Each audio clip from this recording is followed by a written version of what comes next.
കൊല്ലത്ത് ക്ഷേത്രോത്സവത്തിനിടെ RSS ഗണഗീതം പാടിയതിൽ അന്വേഷണം.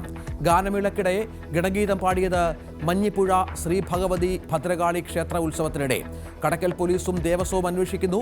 പാടിയത് ദേശഭക്തി ഗാനമെന്ന് ഭരണസമിതി.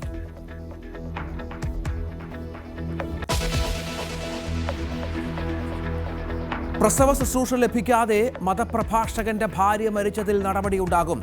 മരിച്ച അസ്മയുടെ പോസ്റ്റ്മോർട്ടം ഇന്ന് കളമശ്ശേരി മെഡിക്കൽ കോളേജിൽ. അമിത രക്തസ്രാവമുണ്ടായിട്ടും ചികിത്സ നൽകിയില്ലെന്ന പരാതിയുമായി യുവതിയുടെ കുടുംബം.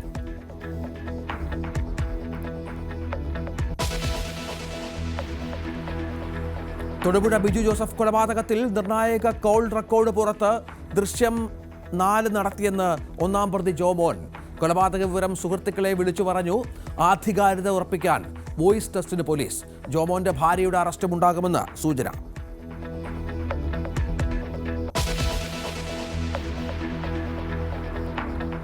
ഇന്ന് റിസർവ് ബാങ്കിന്റെ പണനയ അവലോകന യോഗം. വീണ്ടും റിപ്പോ നിരക്ക് കുറച്ചേക്കുമെന്ന് സൂചന.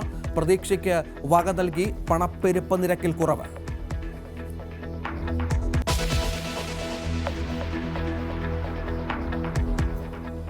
ഗാസ യുദ്ധം തുടരുന്നതിനിടെ ഇന്ന് നെതന്യാഹു ട്രംപ് നിർണായക കൂടിക്കാഴ്ച. നെതന്യാഹു അമേരിക്കയിലെത്തി. ഇസ്രായേൽ ബന്ദികളുടെ മോചനമടക്കം ചർച്ചയാകും.